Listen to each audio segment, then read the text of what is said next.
students, welcome to DC Economics. So we are going to talk coherently concerning about the theory of supply.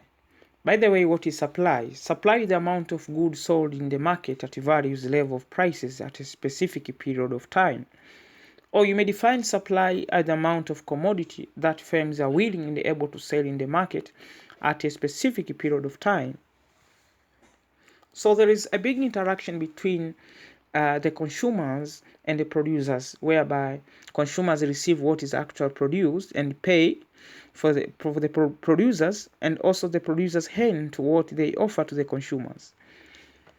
The law of supply. The law of supply states that, assuming other factors remain constant, the higher the price of commodity, the greater the quantity that will be supplied, and vice versa is true. So most of the producers are more encouraged to increase more supply or production of a certain quantity of goods and services when the price of selling those commodities is high. But if the price of sold goods and services to the consumers is low, most of the producers are discouraged to produce. The target of the producers always is to maximize or attain the higher profit and not loss. So they actually admire to produce and sell the quantity of goods and services at higher prices than at low prices. Factors influencing supply: the cost of production. The first factor: when the cost of production of any commodity rises, the supply of commodity decreases, and when the cost of production declines, the supply of commodity increases. But also second, climatic condition. If the climate is favorable for production of a certain commodity, its supply will be high, while if the climate is unfavorable, production is reduced. So a good example is of agriculture production, which increases as a result of favorable weather and decreases during the poor rains. So actual good climatic condition give away and encourage most of the producers to produce more than when there is an unfavorable weather condition. And actually poor conditions affects most of the agriculture or farmers, and actually they fail to produce the high quality goods, but also to increase more quantity. Another factor is what is known as technological level.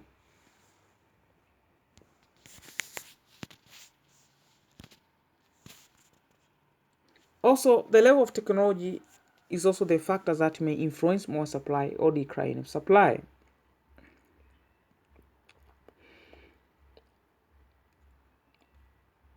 When a firm applies advanced technology in production increases, unlike when a firm applies poor technology.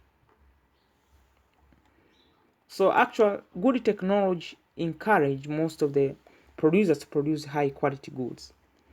But not only that, poor technology decline production of quality goods, but high technology encourage more production of quality goods.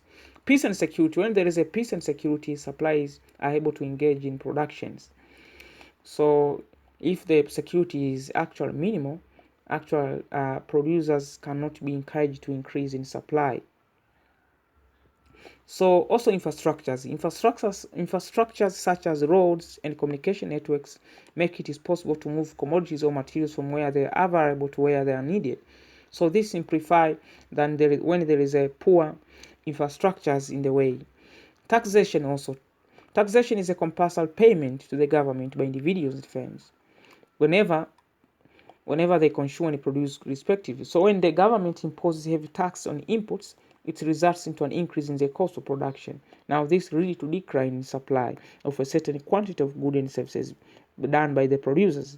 Availability of factors of production. In case in a certain area, the factors of production such as labor and capital, entrepreneurships are available in large quantities, supply will be very easier, and this is leading to increase in supply, unlike when there is a few firms in the market.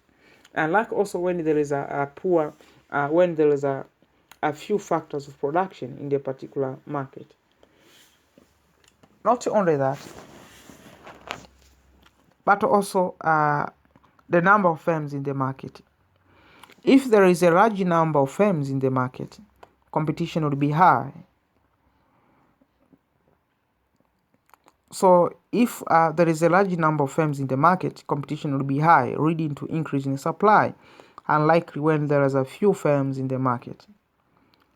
For example, you may speak about a monopoly market is a key example. When there is only a single firm dominating the market, this actually discourages competition. So the supply must be minimal in one way or another. Political factors also. When there is a political stability in a country, producers will be able to engage in production activities, hence now the supply will be increasing day to day. But during times of political instabilities, producers will be discouraged to continue with production, and supply must go down in one way or another. Also, the size of the demand. When the demand is high, it causes an increase in price and increase in supply. But a lower demand now lead to a decrease in price, hence now there is be a falling in supply. Also, gestation period. This refers to the production period whereby we observe to see a period of maturity of a commodity. For example, since a crop is planted to harvesting period, if the gestation period is very long, supply will be low, and if the gestation period is short, now supply will be high. For example, in short run, supply of cash crops like coffee is low due to the fact that the coffee plants have a long gestation period, while the supply of vegetables is high due to the short gestation periods.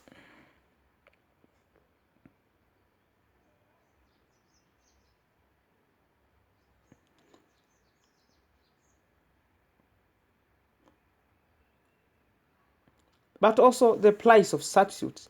Supply of commodity can be affected by the price of substitute. For example, the price of coffee can affect the supply of tea. When the price of coffee increases, now producers will produce more coffee but less of tea. So this actually intend to make consumers to switch from one commodity to another. Degree of freedom exciting the market. If there is a free entry in the market, supply will be high than if there is a lower barriers or entry, as it is the case of in the monopoly market. Then now the supply will be low in one way or another. But also the expectation of the future change in price. When the supply is expected that the price will rise in the future, they will supply more, so the quantity of commodities is unlikely when they expect the price to fall. So when the supply expect that the price will rise in the future, they will supply more quantity of commodities. Unlike when they will expand the price and you fall in one way or another. So actually the intention of the producer is to make the higher profit in the coming months or year. So if they expect there will be an inflation level, so that could be an opportunity for producers to achieve more high output by selling at higher price.